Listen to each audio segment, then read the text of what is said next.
श्रेया वाजपेयी जी। महाराज जी राधा वल्लभ श्री हरिवंश। महाराज जी, जीवन में कोई भी अभिलाषा पूर्ण होने पर एक नई अभिलाषा का जन्म हो जाता है। ये मृग तृष्णा कैसे खत्म एक ही नहीं होती, एक पूर्ण होने पर कई हो जाती है। एक पूर्ण करो, कई अभिलाषाएं जागृत हो जाती हैं। ये तभी नष्ट होगी जब ज्ञान प्राप्त होगा।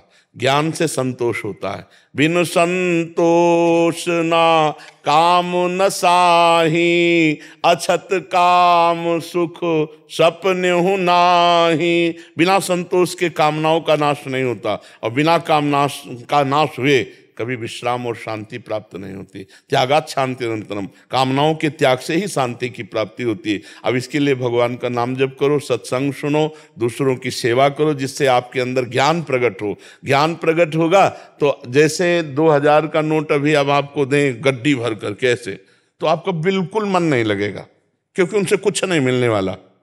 ऐसे ही आपको पूरे धन ऐश्वर्य से घृणा हो जाए, तब आपके अंदर कामनाओं का नाश माना जाएगा।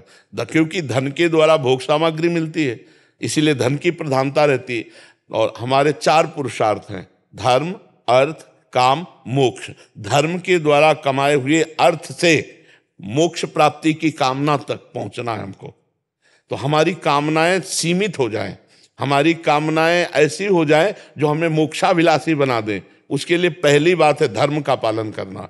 मान लो आप एक स्त्री हो तो किसी की बेटी हो, तो किसी की माँ भी हो, किसी की बहन भी, अलग अलग धर्म है। तो इन सब धर्मों का पालन करते हुए हमें परम धर्म में पहुंचना है, भगवत प्राप्ति करनी। इसलिए हमें नाम जप भी करते रहना है। जीवन का परम लक्ष्य जिसने नाम पकड़ लिया और धर्म का पालन कर रहा है और धर्म से अर्थ कमा करके परिवार का पोषण कर रहा है, वो निश्चित भगवान का कृपा प्रसाद प्राप्त करेगा। और जो अधर्म से चलता है वो चाहे जितना अरबपति खरबपति बन जाए, एक दिन मिट्टिया मिट हो जाएगा।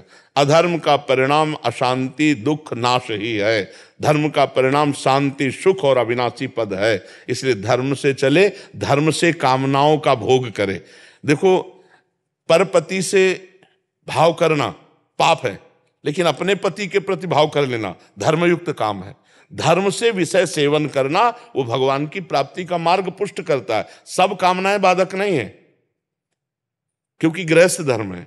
सब कामनाएं बाधक नहीं है। जो कामनाएं भगवान से विमुख करके अधर्म को ले जाए वो बाधक है। और जो अब जैसे आज अपने ठाकुर जी को खीर का भोग लगाते हैं, आज अपने ठाकुर जी को ऐसी पोशाक पहनाते हैं, आज अपने परिवार को ऐसा, वो भाव आपका बाधक नहीं है, वो साधक है। कामनाओं से ही कामनाओं को शांत करते हैं। भागवतिक कामनाओं से प्रपंच जनित कामनाओं का त्याग, धर्मयुक्त कामनाओं से अधर्म कामनाओं का त्याग करते हैं। और फिर जब परम धर्म आता है तो फिर सकल कामनाहीन जे राम भगत रसलील, फिर धर्म अधर्म सब कामनाएं शांत हो जाती हैं। वो जैसे तृप्त हो गया ना पानी पी के, तो प्यास बुझ गई।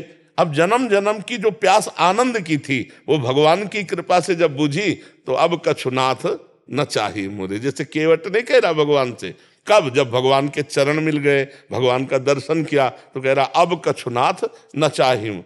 अरे बोले नहीं, सियाजू की बहुत ये बढ़िया अंगूठी, तो नहीं नाथ, बहुत काल में कीन मंजूरी, आज दिन सब विधि फल। आज आपके चरणों को पखारने को मिला, अब कुछ नहीं, अब नहीं चाहिए। तो पहले हम धर्ममयी कामनाओं से अधर्म कामनाओं का त्याग करके फिर धर्ममयी कामनाओं को भी भगवान के चरणों में समर्पित करके शांत हो जाते हैं। संतोष रूपी धन आने पर कामनाओं का नाश होता है और ज्ञान होने पर संतोष होता है। जब तक ज्ञान नहीं होगा तो अज्ञानी जीव को कितना भी मिल जाए वो असंतुष्ट बना रहता है। जी। केशव गुप्ता जी बरेली से। श्री हरिवंश। श्री हरिवंश महाराज जी, आपके चरणों में कोटि कोटि प्रणाम। महाराज जी, आपके श्रीमुख से सुना है कि अगर संसार में किसी से कुछ लेना देना